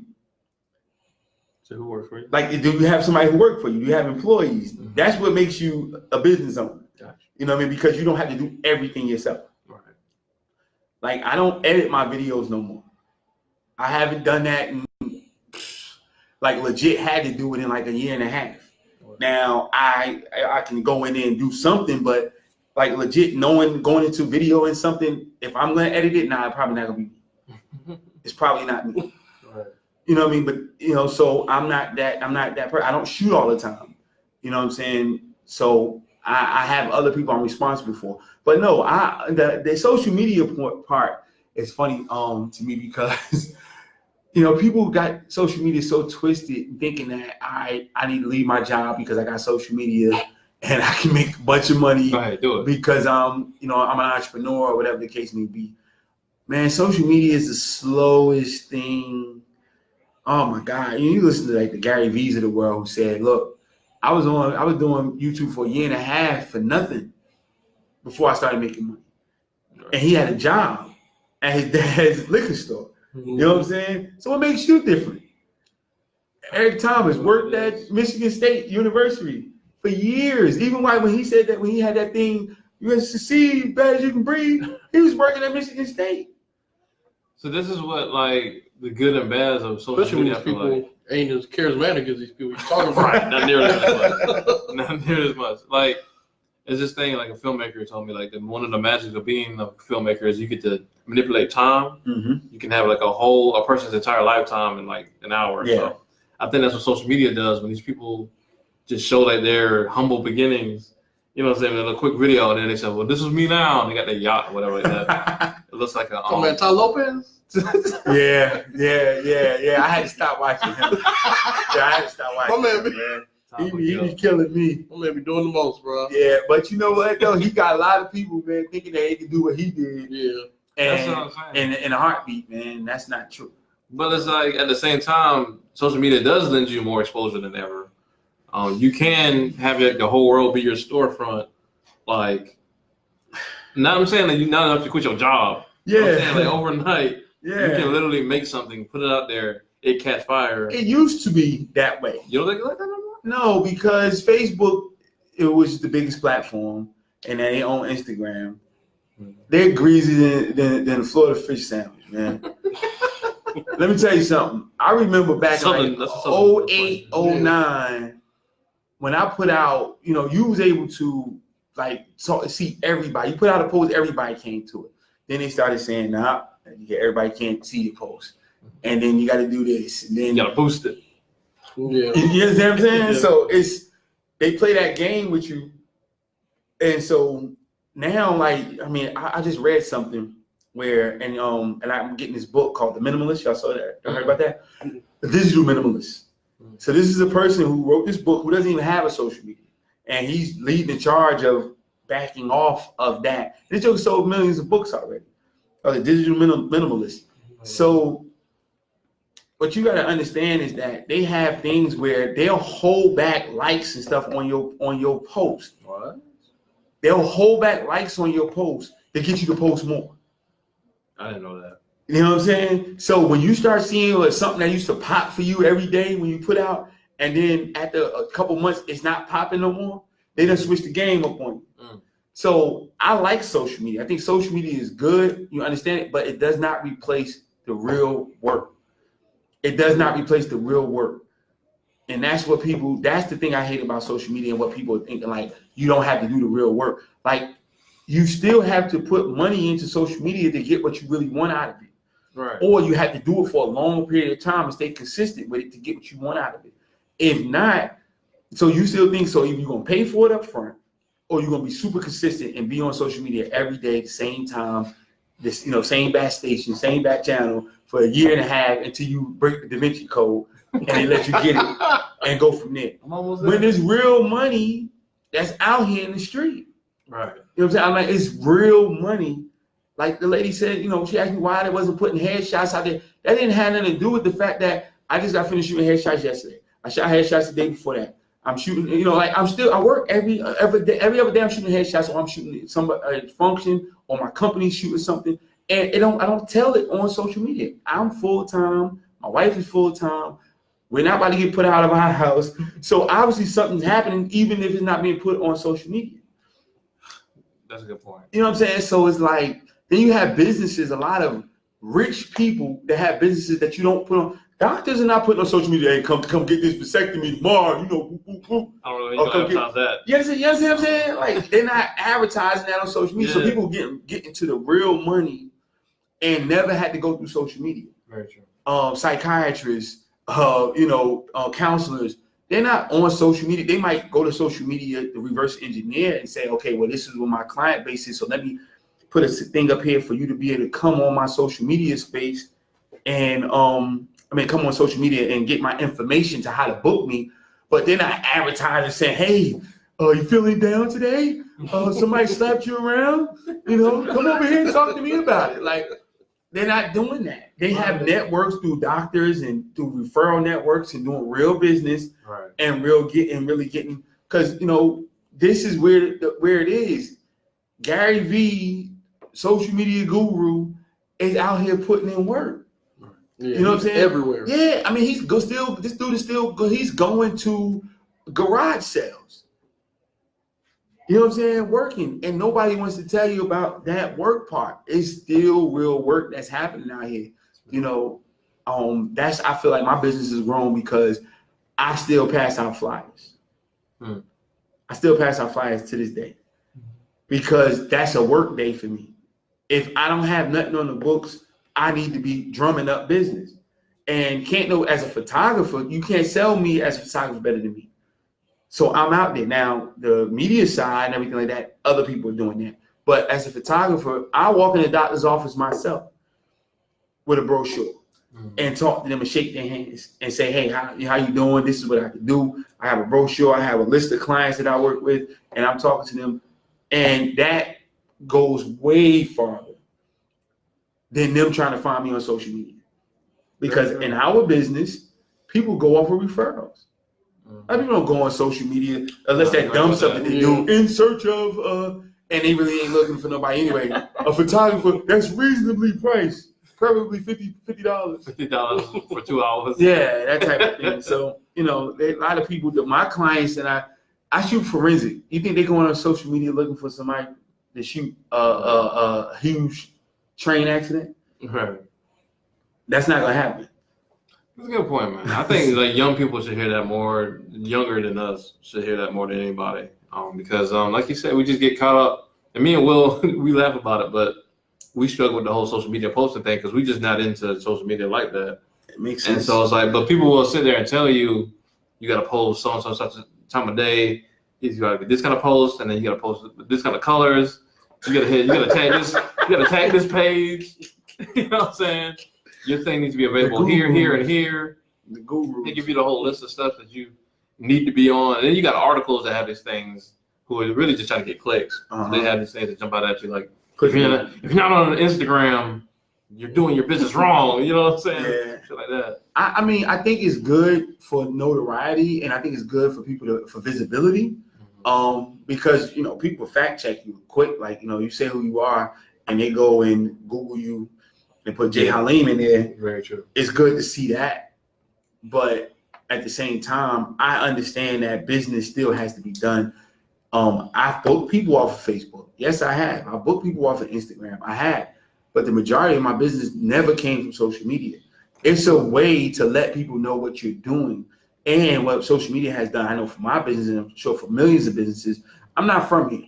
So I remember in 2016, I was really getting into my corporate wave and realized that Columbia dies like right now. It's about to die. School is out.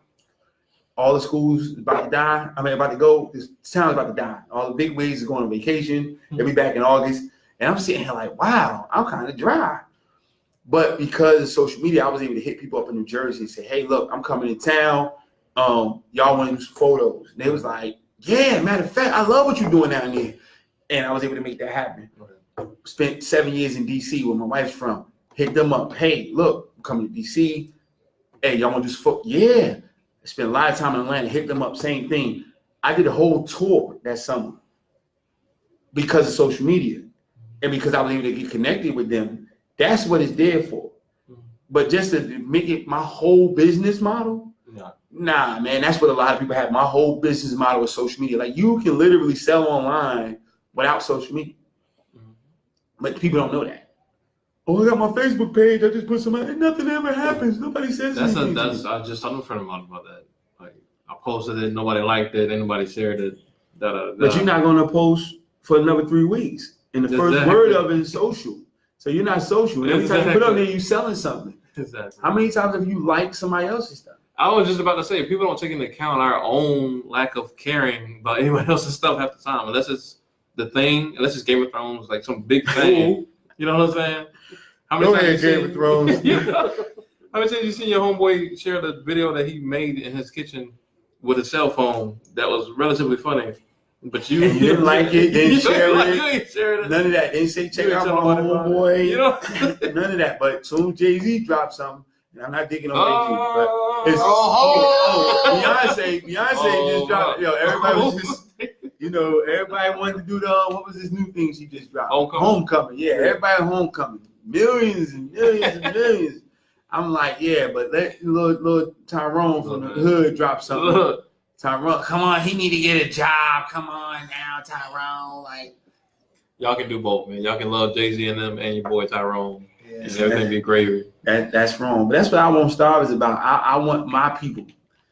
And it's not just black people, but I want my people from the struggle who are having a hard time with navigating what should I do next at that crossroads where if you make the wrong decision, it's really going to determine whether or not you and your family starve or not. Right. Those are the people we look for. You go out there and they don't have nobody to talk to them. They're afraid to go into a bank. So we have a bank there for you, and they're eating sandwiches and stuff just like you with an I Wont Starve shirt on, just like you. So all of the mystique is gone, because they didn't spill mustard on their shirt just like you. Right. So now you can go talk to them about your bad credit. And they're going to say, yeah, you know what? I work in the bank with mine bad too. You know what I'm saying? Like that was one of the greatest things I've learned. I know amazing business people. And I was talking about, man, my credit took a dip. And they was comfortable with saying like their credit is like 5 something. And I'm like, you in $1 million company. Things happen. Right. This happened. I had to do some things. I had to make payroll. Hey, things were slow last quarter. You know what I'm saying? And they're like, man, I got to do some stuff. I paid off next quarter. I got this line up, I got that line up. I get that back right. People need to know that. Yeah. I've seen people with it. The more you go, when you start to see people, they're way more transparent at another level. They'll tell you stuff that we won't talk about here. They'll tell you, I've seen photographers who literally like, yo, you see this? Yeah, see, so I was trying to shoot this like this, but in the lower level, it's like, man, don't look at mine. What you want? They don't care. It's like, the check is already in the mail, so you can look at it. I don't care what you say. It's like people be scared it's going to go away, man. Like, they just don't know. And I don't have blame them because, it's just natural. But at the same time, like, just get around people who can teach you, man. Like, you ain't got to be like that. You can find people who are like-minded, who don't want to steal your stuff. Whatever's meant for you is meant for you anyway. Yeah. Like, it ain't got to be like that, man. And it don't always got to be people that look like you, man.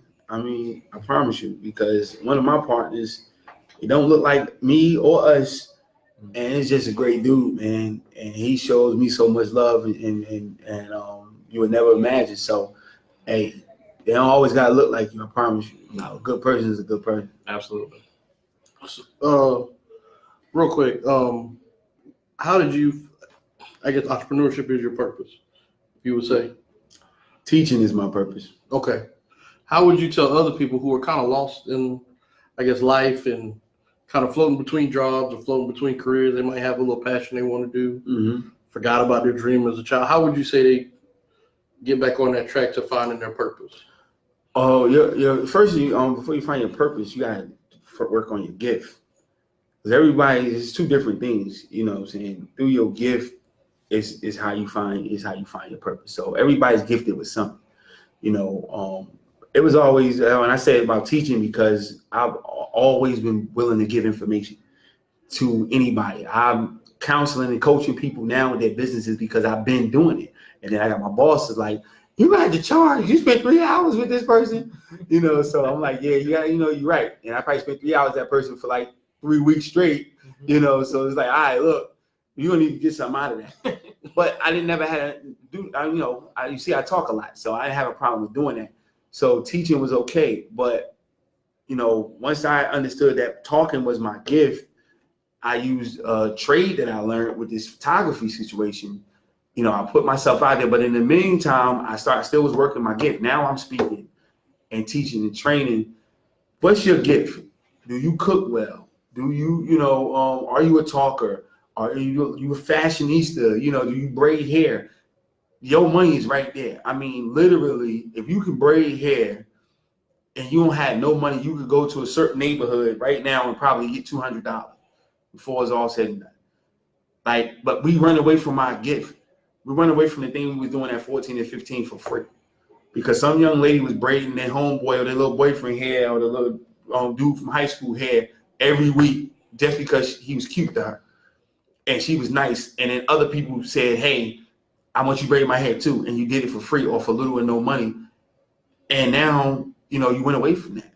It right then and there, it doesn't cost you a quarter to get started. You'll tell them, bring the comb and bring the what's there, and they'll bring it if you're going to do their hair. Right. And then they're going to give you $25. Right. Yeah. You know what I'm saying? To do that. If you cook the best fried chicken on the block, it's not, if somebody wants you to cook fried chicken, you will bring the packs of chicken to that person and pay them the money for cooking the chicken for one of your functions. Very true. Because I'm going to make it seem like I did it. Right. You know what I'm saying? And it's the same situation. So when you have a gift, stir up that gift. Stir up that gift that you already have. Everybody has something. Everybody, I don't care who it is, something that they do automatically. You like playing video games, set up a video game, tournament. You ain't got, look, you got to pay to be in the tournament. So I'm going to get paid, you know what I'm saying, for the tournament. Now, if you want to gamble your money on, say if you want to win in that's you. But you done got 15 people in here and made $10 off everybody. You're doing good, right? You got $150 for one day. Right. That's somebody's paycheck. Absolutely. You know what I'm saying? And you can have these once a week. Now you even got you a job, a part-time job. You know what I'm saying? Because you play video games anyway. You ain't left your house. The people you got their headphones on with that you talking, y'all just come by. Very true, man. You know what I'm saying? So whatever your gift is, that's where you get out. That's how you get out of that funk. And then your purpose is going to start coming from that gift, because what you're going to start seeing is everything will open up to you. And it'll be like, how can I make the changes? Your purpose, funny thing is about the purpose is not about you. Your purpose is about other people. Your purpose is what you can give to other people. Your gift you already got. Your purpose is other people. So teaching is not for me. Teaching is for other people. And the funny thing is I don't have a mentor.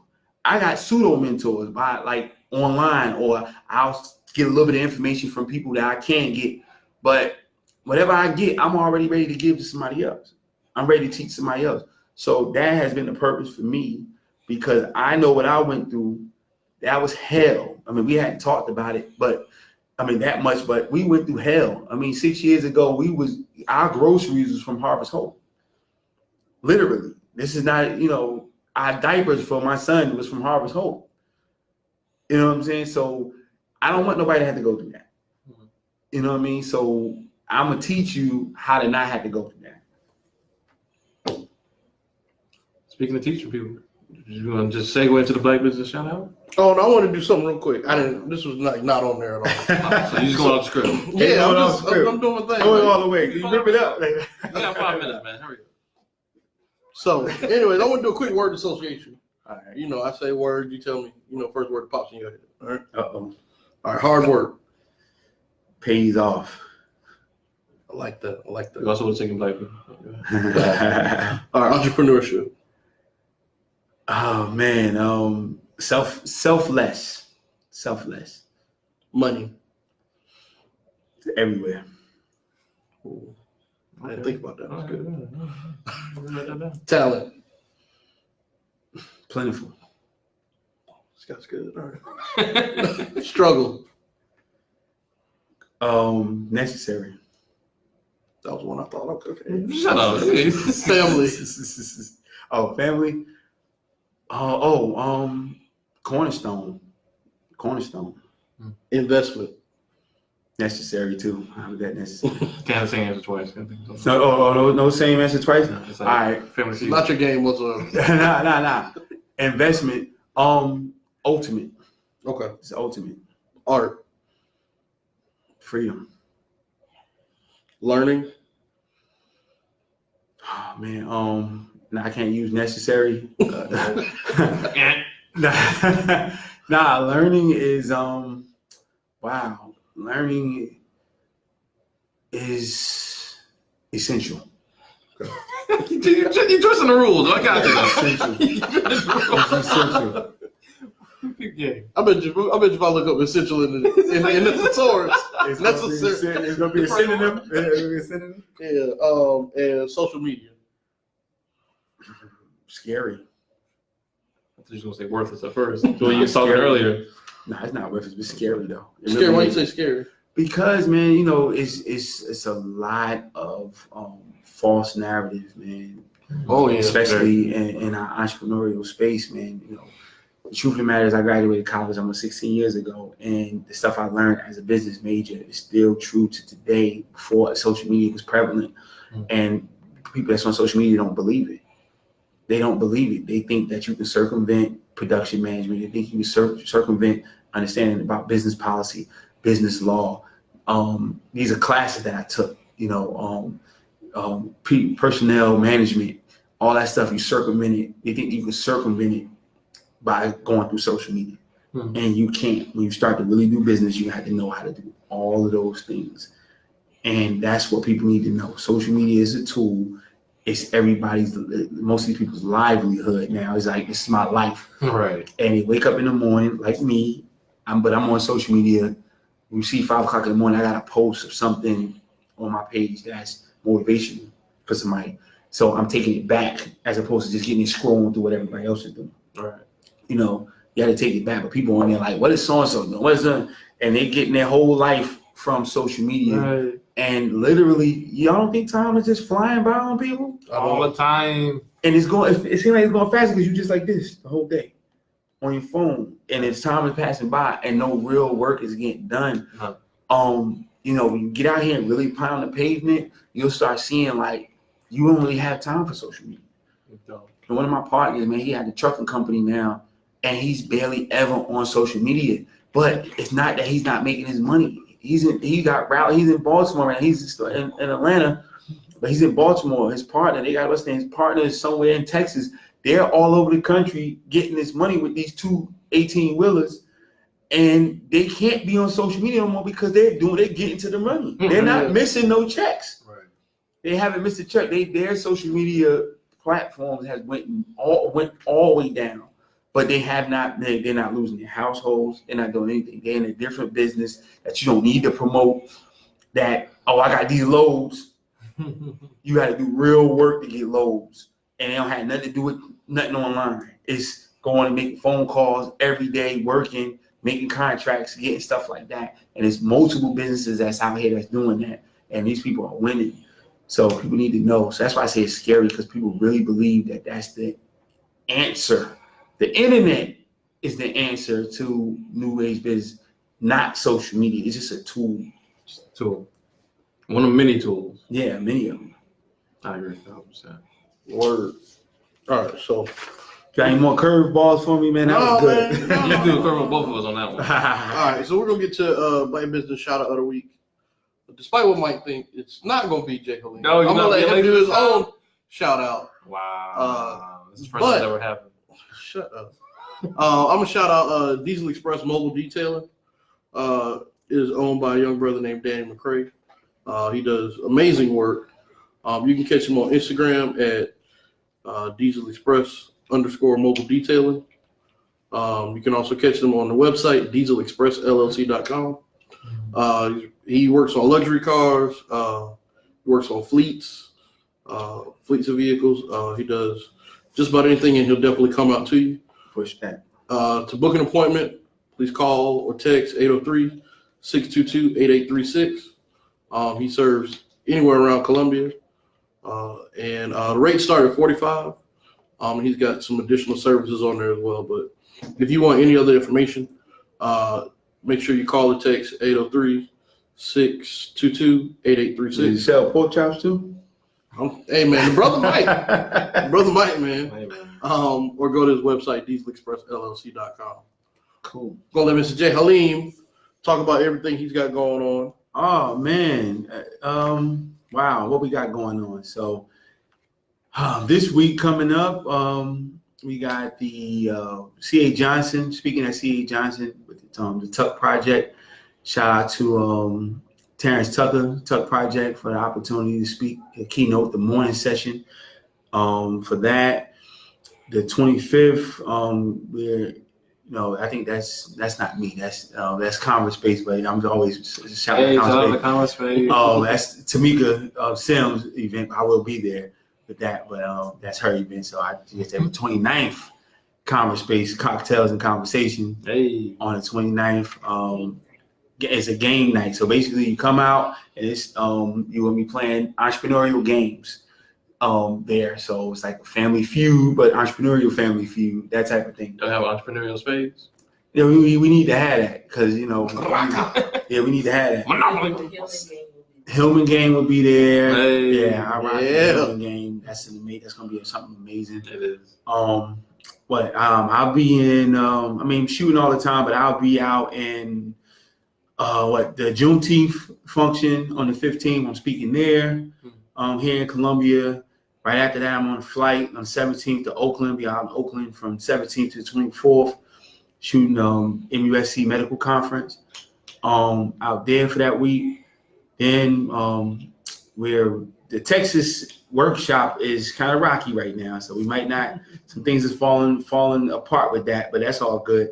And we have the 21st. We're having a workshop here again, September 21st, at Midland Tech. The 5th or 6th, depending upon what happened with the Texas team. I Wont Starve workshop. Wow, man, we be in Jersey in August, DC in August, Atlanta at the end of the month. I've skipped that. Wow, so just working, man, traveling. Summertime coming. Catch him while he walking by. Yeah, some other speaking engagements I can't think of right now, but yeah, man, just trying to work, trying to not get fired again. No, you gonna get fired tonight. Yeah, I'm gonna get fired tonight, but she gotta feed me first. Yeah, so y'all definitely look him up. Jay Haleem on Facebook. Yeah, I am Jay Haleem on all the social medias. I am Jay Haleem, jhaleem.com, Jay Haleem TV, or YouTube / Jay Haleem TV. jhaleemmedia.com. Yeah, so all of that on social media. Just Google Jay Haleem. Yeah, I'm Googleable now. Oh, you're official. You can Google me and something to pop up, yeah, so that's what's up. There's some work being done around here. I appreciate you guys, man. This is dope. Oh, man, we appreciate you, dude. Thank you so much for coming out and sharing your knowledge. Yo, the chat was popping. Yeah, what they talking about, man? They say get this guy out of here. Somebody got a pork chop sandwich for me. I ain't seen people saying, I guess, praises this much since I can't remember. Who said something? Somebody Coach Jazz, who's an amazing entrepreneur herself, and just be out here getting it. How can I meet her? That is, I'll give you her information. Yeah, y'all man. How can we connect? People. That is, remember he was one of the panelists at That is always doing dope stuff.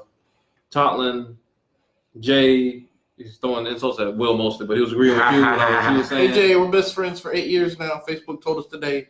Yeah, I saw that ugly ass video they put up. Just a bunch of people. I'm gonna let you go through there. I'm gonna come back through the chat, y'all, and respond to everything. But chat was super popular. Thank y'all for y'all feedback and y'all's encouragement. I'm glad y'all enjoyed it so much. Thanks for not saying man to me, y'all, because if y'all had told me he had to get out of here, so yeah, man, we appreciate you. Please come back again. Yeah, man. Whenever y'all would have me, let's make it happen. I know y'all busy men, and we gotta work on doing some other things to get y'all on my platform. That's what I'm saying. When we gonna be in the studio with JLA? Yeah, man. We need to work that out. Y'all talk to my boss. Like y'all did. That's how we arranged this whole thing? Yeah, see, this is a real thing. The white boss be doing her thing. I don't even know my schedule, man. I promise you, it's not even funny. Like, people who know me call her. Like, look. That's why I left you a voicemail. I said, I don't know if your wife told you yet, but you scheduled to do this podcast. And I said something to her. I was like, she said, she pulled up her phone, showed me the calendar, and just went back doing what she was doing. Like, don't question what I'm doing. Like, about to get me cut. Here on this day. I already got that sorted out. So, yeah, she holler at her. She knows what I'm doing. If you got some homegirls that are like you that will help me get my life together, please introduce me. Now, they're abusive now. Let me tell you. I'll take abusive. We're going to get my stuff together. I'll take abusive. They're abusive now. That's fine. Yeah, I appreciate y'all, fellas. And yeah, work that out. I would love to have y'all on the show and, absolutely, reciprocate, man. Do the same thing. Good deal, make it happen. We're not as exclusive, but we're trying to get there. And this is a blessing, man. Let's keep this going, man. Absolutely. Keep this going. Salute to y'all. Salute to you for all the knowledge you dropped tonight. We really appreciate it. We didn't tell you this, but we closed out the show with a thirst of the week. Me and Will, being two heterosexual men that we are, love the woman of IG. So we just pick a random woman of color to just sing her praises to close out the show. Let me see what y'all working with. This is his portion. First of all, this is both our first. Hold on. Does any of these women know that y'all make them? They have known. Okay. Our head got real big one time because I shouted out this girl named Wheezy. She has her own podcast. Wheezy, wow. Yeah, and her name the name of the podcast is Horrible Decisions. Yeah. And they do tours all across America and stuff. Wow. So we shouted her out. And she commented back and liked it. What she commented with, Will? What you put on the comment? What she did? She did the heart eyes. Nah, bro, it's a little kissy face. It was a kissy face? Kissy face, and I posted it, so that means she was kissing me? She was kissing both of us. No, she wasn't. Did we just I want to see what y'all got tonight. So the rest of the week for this week is going to be in Australia. We're going to put up a picture if you don't mind while I'm reading the thing. She is an African model, fashion connoisseur, dancer, artist based out of Queens. She is from Africa, but she's based out of Queens. And she's amazing. We're going to show you pictures. Don't lose your mind now. Don't lose your mind, Jay. I'm trying to show her. Don't get fired early. He got to play it down. I had to take pictures of beautiful women all the time. Oh, okay, yeah. See, there you go. So she is beautiful. Yeah, she's gorgeous. She's like I said, she's a singer. She's natural too. So she is. That's what's up. She has a single out right now called Coloco with some guy named BM. We don't know about him. She's cool, man. Yeah, she's cool. She's fine as hell. You can find her at IG at Nestraya, YouTube Nestraya, Twitter at Nestraya with an extra A on the end. And she's just very dope. She just be dancing and just. I want to see if she's gonna respond back to y'all. She will. She will. They always do eventually. I think we've only done it twice, so we posted them. Oh yeah, we stopped because we had some haters on it. Really? This is, you got to give people the love, man. We want to give all women of color love because that's what empowers us. And we have fun, so we're gonna post her. She's gonna respond. I'm already claiming it. She's gonna start our DMs and put it out in the universe. She's gonna come on the show next. Matter of fact. Is she in Queens? Y'all gonna have to send her a bag. We can send her a ticket. Send her a ticket. I'm gonna send her a bag to come down here with. Bro, we put on half and half on this ticket. She come right on down here. My Amazon private to you. We get her a ticket to what is it? Spirit airline. I ain't mad at you. Whatever it takes. Whatever it takes, man. American Eagle. She's here tomorrow. Hey, send her to Charlotte. It's not that bad of a flight. You're right. And we shout out my Scribs rides. James Scriven, my frat brother and my partner. I'm sorry, Scrib, I can't remember the name up front, but he has a company. He has a limo company here in Columbia, and he works with a bunch of people. He actually was just driving James Scriven. He just was driving Joe Biden when Joe Biden came. Word. Yeah. We see you, James. James Scriven. You can look him up on Facebook. He popped right up. Executive Rise. Executive Rise. Will sucks at this. That's my guy right there. And Scrib will go get it for you. All right, boom. And he's a ladies' man, so she was probably hanging around for him. Oh, so fellas, take note when they say y'all trying to impress the ladies. You know what I'm saying? Yeah. So Scrib, I'm putting you out there, man. Oh, shout out to my frat brother, LeVar Curry. He just got the cover of National Guard magazine. Of course, I shot it, but of course. Who else would? I mean, hey, but we both collaborated. We collaborated on a beautiful situation. We did a whole spread for National Guard magazine, and the make issue is on the cover is ours, and it's all over the country, and probably in some other countries wherever the National Guard is going to be at. You know what I'm saying? The National Guard magazine is all over the place, so shout out to him as well. And that just came out. That just dropped yesterday. So shout out to him for that, for recommending me to do that. That was an amazing opportunity. So beautiful. Word. We want to thank you for joining us one more again. Thank you guys, man. Thank you, man. And next time I have some pork chops and all that other stuff. Ooh, and we got you baby. Hey, you got me Aquafina. That's good. Next time the pork chops on me, man. I'll bring the food. So we go to JLA in the studio. JLA, we wait for pork chops. Oh yeah, we gonna do something. We ain't gonna do no pork chops, but we do something. We gonna have some food for y'all. Cause you know what? It holds a smell in my office, man. My building, man. I won't never be able to get it out. She gonna get me. She gonna fire me. So I get some stuff that smells good. We get some sandwiches or something like that. As long as it's food, we good. Yeah, food. We get that catered. We get it catered. Shout out to some of the people I already worked with. Substation 2, St. Andrews. It's my people. They cater all my workshops. Well, I'll be up in that one. I'll be up in that one on St. Andrews. Yeah, that's my guy. He caters the workshops. Oh, he does? Yeah, he caters the workshop. Yeah. I don't know brother's name, but he got the glasses though. I'm gonna get his number from you. Tony. Yeah, Tony. Yep. We support our people, man. Absolutely. We support our people. So he been doing the workshop forever. So he gonna keep it going. I can't bring him to Texas if Texas works out. I'm so heartbroken about the Texas thing. We'll see what happens. I got a couple more days before I know for sure, but we'll see. You got your manager over there, sure. It's not her fault. It's not none of our fault. It's just people down there not doing what they supposed to do, and you can't make nobody do nothing. Yeah, man, it was literally with the venue, and it was just last minute. So we got less than 2 months, and we're not trying to go do that. Mm-hmm. Play ourselves if y'all not doing what y'all supposed to do. We did everything we were supposed to do. So exactly. We'll see what happens. I'm not gonna shout the venue out. It's all good, but it's the venue, and it's not really the venue. It's some of the people. It's always the people. The building is the building, but some of the people are not, doing what they're supposed to do. Right. But it's all good. We'll go back. I made some good connections down in the Dallas-Fort Worth area, so we'll go back. Atlanta is the next place for the workshop after September, and then maybe Jersey, then back to Texas. So we'll see what happens. Good deal, man. But thank y'all, man. Thank you for joining us. We want to thank everybody. Thank y'all for tuning in, for joining us, blowing up the chat. Share with your friends, please, so they can blow it up too. Like, comment, subscribe, all that good stuff. So hold it down. See y'all next week. Absolutely. I love you guys. I love you too.